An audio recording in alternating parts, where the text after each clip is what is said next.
pas tout ce que l'on dit de moi. Bonjour et bienvenue dans ce premier épisode de Gen Z Pod! Yeah! Donc aujourd'hui, on est joint par... Mon nom, c'est Julien Fauché. J'ai 21 ans et au sein du Parti québécois, au sein du Conseil national des jeunes du Parti québécois, qui est l'aile jeunesse du parti, je viens d'être élu en septembre dernier et j'occupe le poste de mobilisation et événements. Donc, la personne qui est en charge de mobiliser les milliers de militants jeunes qu'on peut avoir à la grandeur du Québec, puis d'organiser des événements dans toutes les régions métropolitaines comme plus rurales. Normalement, au sein des instances jeunesse, ça passe par moi. Puis ça va faire maintenant, 5 ans que je m'implique au Parti québécois. Et dans ma vie personnelle, je suis aussi enseignant de l'univers social au secondaire à l'Université de Montréal. Donc, tu viens de mentionner que tu t'impliques dans le Parti québécois. Plus précisément, tu t'impliques dans une aile jeunesse. Est-ce que tu pourrais expliquer c'est quoi une aile jeunesse? Donc, les ailes jeunesse, ça va changer de parti en parti, mais au Parti québécois, l'aile jeunesse, c'est une instance qui regroupe tous les membres de 16 à 30 ans. Donc, on a vraiment, des buts qui sont très, très multiples. Juste pour vous dire, au niveau de l'exécutif national des jeunes, on a 8 personnes qui ont 8 tâches différentes, puis chacune d'entre elles touche à ce que fait l'aile jeunesse. Fait que, mettons, moi, par exemple, au niveau de la mobilisation, l'aile jeunesse sert à coordonner tous les membres jeunes au sein du parti pour qu'on puisse participer aux événements, aux campagnes surtout. Le Parti québécois, on a eu beaucoup des élections partielles dans les derniers temps. Donc, on a eu Arthabasca, on a eu Terrebonne, on a eu Jean Talon. Puis toutes ces partielles-là ont été gagnées grâce à l'implication des jeunes en très, très grande partie. On était un pourcentage très impressionnant des membres qui se sont déplacés, même quand c'était beaucoup plus loin que ce qu'on aurait pu penser. Une partielle à Terrebonne, c'était facile, c'était pas trop loin de Montréal, mais amener des centaines de jeunes à Victoriaville, c'est longtemps, mais on l'a réussi, puis on en est très fiers. Donc, il y a ce côté-là, mais il y a aussi d'être présent dans les institutions d'enseignement. Donc, on a des associations dans certains cégeps, on en a dans certaines universités. C'est de faire, grosso modo, aussi la promotion de l'indépendance chez les jeunes un peu partout, où est-ce qu'on peut les trouver. Puis, il y a aussi tout un rôle à l'intérieur du parti de faire adopter des propositions qui touchent aux enjeux qui sont importants pour la jeunesse, l'environnement, le logement, etc. Donc, une aile jeunesse, c'est tout ce qui a rapport à la jeunesse, et de le faire ressentir au sein du Parti québécois et dans la population générale. Pourquoi tu as choisi le PQ? Ben, pour l'indépendance, c'est vraiment le grand projet qui anime mon implication politique. J'ai né d'une famille qui a souvent été politisée.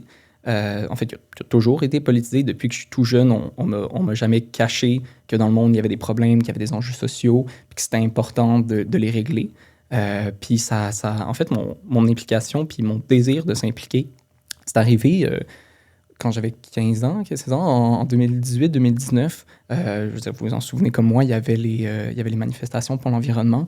Puis je me suis beaucoup impliqué là-dedans à mon échelle. Je participais beaucoup. J'appelais mes amis pour qu'on y aille. En tout cas, je m'organisais pour qu'on y aille un maximum. Puis c'était vraiment le fun. Puis j'ai eu comme la piqûre de me dire, OK, là, il y a un enjeu. Puis j'ai pris action.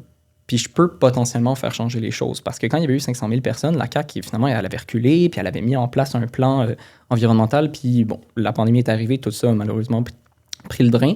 Mais ce côté-là de s'impliquer, puis de dire, OK, il y a un problème, puis je peux prendre action et changer à mon échelle les choses et inviter les autres à le faire, surtout, de participer à un mouvement social ou de le créer à son échelle. Moi, ça m'a vraiment agrippé. Puis dès lors, quand l'environnement a peut-être pris le cours, l'indépendance est arrivée. C'est toujours, aussi loin que je me souviens, j'ai été indépendantiste. Mais à ce moment-là, il y avait la course à la chefferie du Parti québécois. Jean-François Lisée était parti, donc on a dû en avoir une autre. Et j'étais très, très attaché, très intéressé par le discours de Paul Saint-Pierre Plamondon qui ramenait l'indépendance à l'avant. Donc, on n'était plus dans une perspective de on va le faire éventuellement, on va faire un bon gouvernement social-démocrate, puis éventuellement, les Québécois vont comme se réveiller que ça devient pertinent de faire l'indépendance. C'était pas du tout ça, c'est on va le faire parce qu'on doit le faire, c'est une nécessité, c'est un devoir, et moi, c'est vraiment venu me chercher, puis c'est pour ça que je m'implique depuis mes 16 ans. Au Parti québécois, bien sûr. Fait que pour toi, c'est quoi l'indépendance aujourd'hui en 2025? L'indépendance, c'est un projet qui transcende vraiment les âges. Chaque génération a eu ses groupes puis ses raisons de faire l'indépendance. Puis aujourd'hui, elle est tout aussi pertinente qu'elle pouvait l'être en 1837, en 1838, en 1981, en 1995. Les causes Et les raisons de faire l'indépendance n'ont pas disparu, puis il y en a plein qui sont rajoutées. Donc, tu sais, que ça soit... moi, je me bats beaucoup pour l'environnement. Je l'ai nommé tantôt. Je considère pas que le Canada est un État qui fait sa part pour la lutte au changement climatique. Puis un gouvernement du Parti québécois, lui, le ferait. Puis l'indépendance, ça passe par là. Le fait simplement qu'il y ait une partie non négligeable de nos impôts qui partent à Ottawa financer directement les industries pétrolières, pour moi, c'est quelque chose qui n'a aucun sens. La protection du territoire aussi, le Canada s'est montré, franchement, pas à la hauteur pour protéger plusieurs de nos milieux naturels. Et un Québec indépendant, on le voit, que ce soit par exemple dans les mobilisations qu'il y a eu à Montréal, il y a tout un historique au Québec d'avoir un processus environnemental qui est plus fort que dans le reste du Canada. Puis ça, ben, tout ce bagage-là serait mis à sa plus grande expression si on avait l'entièreté de nos pouvoirs. Donc, c'est un projet qui est environnemental, c'est un projet de réconciliation avec les peuples autochtones aussi. Le Canada fait des efforts, certes, mais à quel point ces efforts-là sont réels, je pense pas. Puis les vraies solutions qui peuvent être amenées, ben c'est seulement dans un partenariat de nation à nation. Et ça, le Québec et un gouvernement du Parti québécois s'engagent à le faire, puis c'est nécessaire. Puis le Canada ne l'offre pas, il ne l'offrira jamais, à mon sens, parce que le Canada est empêtré dans la même dynamique coloniale qu'il a avec tous les peuples qu'il a dominés, que ce soit les Autochtones, les Québécois. C'est un projet, mon Dieu, de justice sociale aussi. C'est une question longue. Je veux pas non plus passer sur toutes les raisons de faire l'indépendance. On pourra en parler plus tard. Mais c'est un projet qui est d'actualité, c'est un projet qui est nécessaire, puis c'est un projet qu'on se doit de faire. Et la jeunesse est vraiment au premier plan de celui-ci. Donc, si j'en comprends bien, un aile jeunesse, c'est pour mobiliser les jeunes à faire des actions pour ce qui les intéresse, qui les tiennent à cœur. Mm-hmm. Puis parmi ceux-là, pour le PQ, il y a l'indépendance du Québec. Mm-hmm. Et est-ce que vous avez comme un programme plus large pour l'aile jeunesse? Au sein de l'aile jeunesse, on n'a pas vraiment un programme, mais on a un grand impact sur celui du Parti québécois. Donc, dans nos instances, on peut amener des propositions. En ce moment, on est dans un processus de rédiger un programme qui va être rendu public éventuellement pour l'élection. Puis les jeunes, que ce soit dans notre congrès ou... parce qu'on a un congrès jeune, où d'ailleurs on a eu un gros 400 personnes en septembre, justement, là où moi et mon équipe avons été élus. Donc on a plusieurs propositions à amener aussi dans les congrès. Donc quand ceux-ci arrivent et que c'est le moment de voter sur les propositions et de mettre en branle la plateforme, ben c'est les délégués qui votent et les jeunes représentent une part non négligeable des délégués. Donc, au dernier congrès, on était 40% de membres qui étaient de moins de 30 ans. Donc, le Parti québécois a souvent eu cette image-là d'un parti qui est vieillissant. Peut-être que ça l'a déjà été, mais aujourd'hui, c'est plus du tout le cas. On est une force de frappe non négligeable au sein du parti et donc dans les idées qui sont développées au sein de celui-ci, tant au niveau de l'environnement que, comme je disais tantôt, le logement, la défense de la langue française aussi. On fait souvent le procès aux jeunes que l'indépendance, c'est pas quelque chose qui les intéresse, c'est de moins en moins vrai, mais on leur fait souvent aussi le procès de pas être attaché à la culture québécoise.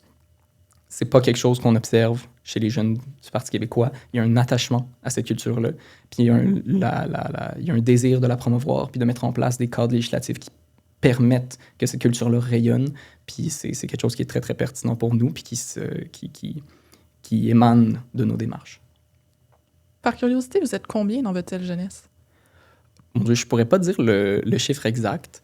Mais le nombre, c'est toujours compliqué à avoir comme nombre. Là. Le nombre de membres qui sont vraiment actifs, on est dans les centaines. Des membres encartés, parce que bon, au final, c'est pas tous les jeunes qui décident, parce qu'ils prennent leur carte de membre, de s'impliquer. On a même aussi des gens qui s'impliquent qui n'ont pas leur carte de membre. C'est vraiment à la discrétion des gens. Mais le nombre exact, je pourrais pas te le donner. Je suis vraiment désolé. Pour toi, comment ça se définit la culture québécoise que vous tentez de défendre au PQ? Ben, la culture, c'est quelque chose de tellement large. Puis défendre la culture au Québec, c'est quelque chose qui est nécessaire. Mais comment est-ce qu'on la définit? C'est simple, c'est par ce qui nous rassemble. Qu'est-ce qui nous rassemble au Québec? Le plus gros, ben, c'est la langue française. En ce moment, si on est capable d'avoir l'échange, c'est parce qu'on partage une même langue. Si on est capable d'aller interagir avec tout le monde dans la société, c'est grâce à la langue française. Puis c'est aussi la langue française qui nous permet de créer. Puis ça, c'est l'autre pan de la culture. Ce qui nous unit, c'est ce qu'on crée ensemble. Puis ce qu'on crée, c'est des œuvres littéraires, c'est des œuvres de théâtre, c'est des œuvres qui passent à la télé, c'est de la musique qui nous fait vibrer. Mais c'est aussi des manières de faire en société. Tu sais, le Québec est une société, je pense, beaucoup plus tissée serrée que des sociétés anglo-saxonnes comme le Canada ou les États-Unis, où, mon Dieu, on est tous de son bord, puis il y a une très forte polarisation qui naît de ces choses-là, ou au Québec, pour des raisons historiques ou culturelles, on est beaucoup plus, justement, serré. Ça se voit dans, par exemple, notre système social, qui est quand même plus généreux qu'à d'autres endroits, parce qu'on considère que c'est important de prendre soin du monde. Fait que c'est tout cet ensemble-là de choses qui font qu'ensemble, on est Québécois, puis qu'on est un peuple commun, une société distincte. Donc, Oui, pardon. si j'ai bien compris, tu trouves que votre jeunesse trouvait que le Québec n'a pas nécessairement fit pas à 100% dans le Canada.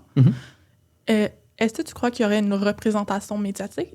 Je vais faire un peu la promotion pour notre autre épisode à Anne et moi, les RI contre-attaque, où on parle de la politique dans la culture.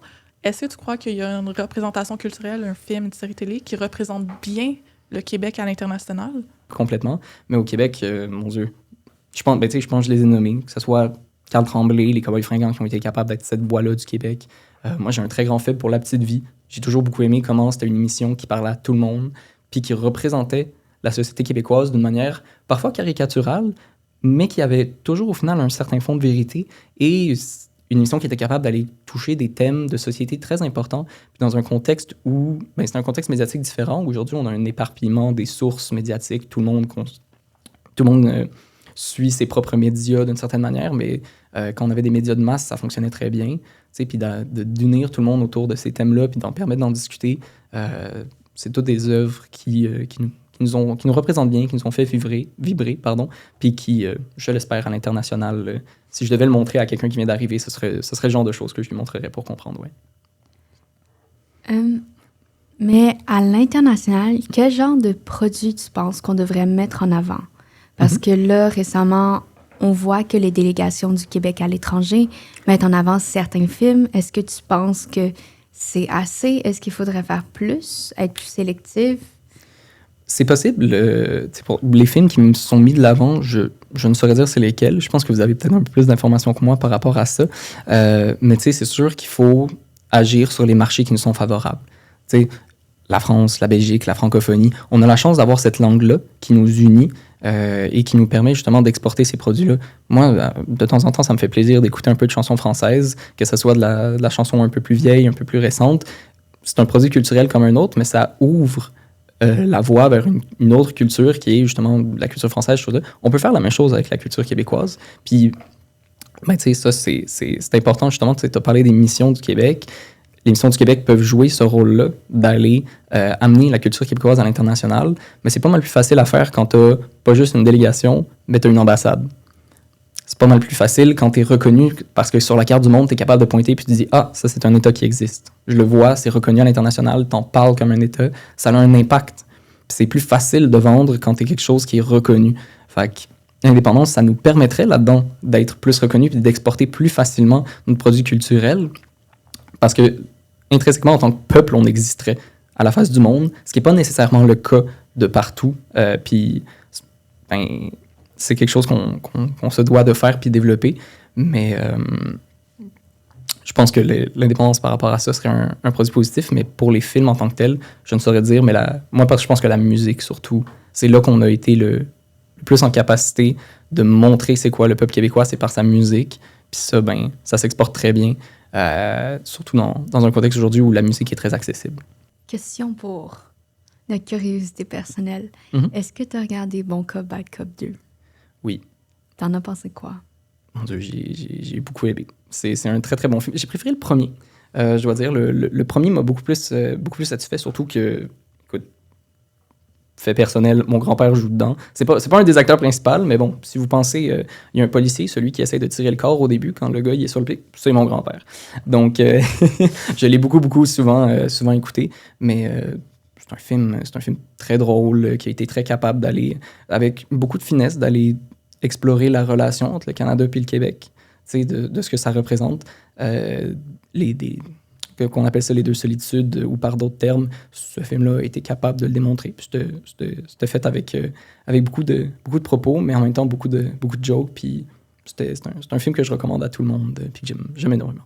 Dans Bon Cop, Bad Cop 2, le sujet, c'est le Québec/Canada avec les États-Unis. À la lumière de ce qui se passe en ce moment, qu'est-ce que vous en pensez de notre relation avec les États-Unis en ce moment? Ben, c'est sûr que c'est difficile. Ça a été rare que le Canada et le Québec ont été aussi d'accord sur des points que le fait qu'on peut ne pas s'aimer, mais au Sud, il y a quelqu'un qu'on aime encore moins. Donald Trump, les mots sont peut-être forts, mais se considère en autocrate et répulse les Québécois comme les Canadiens. La relation qu'on a avec eux n'est pas facile, mais je pense que ce que montre Donald Trump là-dedans, c'est vraiment l'intérêt de gérer ses propres affaires. Puis ça a peut-être moins de lien avec Bon Cop, Bad Cop, mais le fait qu'on soit constamment dans une procédure de négociation avec les États-Unis, ça montre que c'est important qu'on peut gérer nos propres choses. Mark Carney a été élu sur la prémisse d'arriver à dompter le lion Trump. Visiblement, il n'a pas réussi. Pourquoi? Ben parce que, un, Donald Trump est un personnage fort compliqué, mais deux, Mark Carney doit jouer avec les intérêts de ce qui est essentiellement 10 petits pays avec des économies qui sont très différentes, avec des intérêts qui sont différents, avec des demandes qui émanent au gouvernement fédéral qui sont différentes aussi. Puis ça fait tout simplement qu'à la fin, il y a des gagnants, il y a des perdants, puis il y a des gens qui sont insatisfaits. Puis le problème, c'est que c'est souvent le Québec. Donc, de parler de sa propre voix, notamment dans un contexte de négociation, je pense que ça paierait pour le Québec. Puis c'est très intéressant parce que la montée de la jeunesse pour l'indépendance, je pense que la jeunesse, ça, justement, l'a bien compris parce qu'elle se fait dans ce contexte-là d'américanité. Alors que des générations plus âgées, les baby boomers, pour ne pas les nommer, dans cette crise-là, sont retournés sous l'unifolié, se sont rapprochés du fédéralisme. Les jeunes, ça a été complètement l'inverse. Ils ont compris que à ce moment-là, ben, on est un peu laissé à nous-mêmes, puis quand tu es laissé à nous-mêmes, ben, t'es mieux de faire tes propres choix, parce qu'à ce moment-là, il y a juste toi à blâmer, mais il y a juste toi qui rentre en compte. Il y a juste toi qui est important. Que vous pensez qu'à l'international, on a assez d'alliés qui pourraient valider une indépendance du Québec? Parce que je ne sais pas si tu es familier avec ce que ça prend en droit international, relations internationales pour être un État. Mais, dans le fond... Il y a plusieurs critères. Il y en a, en quelque sorte, 4, on va dire. Un territoire, une population, une reconnaissance internationale. Exactement. Puis le 4e, c'est quoi? Je m'en souviens plus. Un gouvernement. Un gouvernement, ben oui. Un gouvernement qui est reconnu, qui peut gouverner sur ce territoire. Ben, si on prend les premiers, le Québec a une population. Les Québécois, on est 9 millions. Le Québec a un territoire. La province du Québec, là, bientôt, on l'espère, pays du Québec. On a un gouvernement qui existe déjà et qui, d'ailleurs, prend la très, très, très grande majorité des rôles qui sont importants. Je veux dire, au moment où on enregistre ça, Post Canada vient d'annoncer qu'ils ne vont plus offrir la poste à domicile. Fait qu'on vient de perdre, grosso modo, un des seuls services que le gouvernement du Canada nous offre en prenant la moitié de notre argent. Fait que... donc, le gouvernement du Québec existe déjà, prend en charge les choses qui sont les plus importantes, la santé et l'éducation. La seule chose qui reste, c'est la reconnaissance internationale. C'est sûr que c'est pas facile, mais le Québec est dans une bien meilleure posture que bien des pays avant lui. Le Québec a une relation qui est prioritaire et très forte avec la France. La France a toujours eu, sauf à l'exception de Nicolas Sarkozy, une position de non-indifférence mais non-ingérence. Donc, un préjugé favorable. Puis la France, à l'échelle internationale, c'est pas n'importe qui quand même.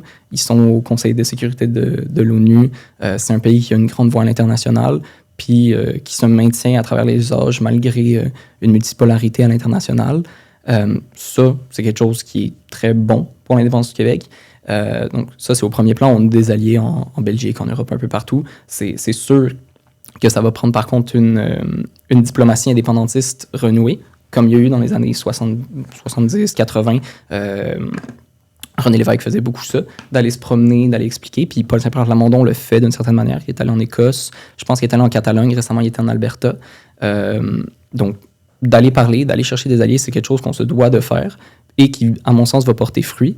Mais il y a aussi l'idée que si le Québec s'engage dans une perspective démocratique, a un référendum qui est accepté par la communauté internationale parce qu'il a été mis en place par des institutions démocratiques, genre Élections Québec, qui n'est pas partisan, et que ce référendum-là mène à un vote pour l'indépendance, il n'y a pas vraiment de raison que les pays à l'international décident de s'opposer à la conclusion de celui-ci. C'est des principes qui existent et ça va mener à l'indépendance après des négociations avec le Canada, bien sûr. Donc, pour conclure, quel serait un bon coup de la jeunesse de ce mois-ci qui vient de finir?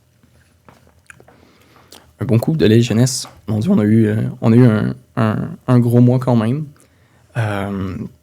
C'est sûr que là, on vient d'être élu. Là, ça fait à peine un mois qu'on est en place, donc on est dans un processus pas de reconstruction, mais de mise en place d'un plan d'action. Donc, c'est tout ça arrive. Mais moi, je pense que c'est pas un bon coup, c'est une multitude de bons coups à travers le Québec. C'est de voir qu'on a des régions où les membres sont mobilisés, on a des événements aux quatre coins du Québec qui apparaissent, qui sont à chaque fois remplis de nouveaux jeunes et qui, au final, créent un mouvement qui est par la base. Parce que c'est comme ça que ça va se faire, l'indépendance, puis c'est comme ça que ça se fait tous les mouvements sociaux. C'est par la base que ça se construit, c'est par des associations locales, c'est des gens qui se mettent ensemble, qui se disent on a un objectif commun, puis qui, à la fin, construisent quelque chose qui nous permet d'avancer. Et moi, c'est ça que je constate, c'est que je vois des jeunes qui, partout au Québec, organisent des événements où ils amènent leurs amis, ces amis-là deviennent des militants, ces jeunes-là, après, quand ils deviennent des militants, s'impliquent au local, s'impliquent dans leur région, puis après ça, ils viennent dans les congrès, puis dans les congrès, ils apportent des propositions, ils donnent leur couleur au pays qu'on va avoir. Puis c'est tous des gens-là qui vont se battre, qui vont donner du temps, puis qui vont donner d'eux-mêmes pour la création d'un pays. Puis moi, c'est ça, dans le dernier mois, qui est le plus bon coup. C'est de voir qu'on continue à grandir, qu'on continue à être de plus en plus nombreux, puis qu'on rêve de plus en plus. Merci d'être venu à notre premier épisode de Gen Z Paul, puis on espère qu'on va continuer cette collaboration et qu'on va se revoir. Donc, passez une bonne journée, guys. Bye! Au revoir.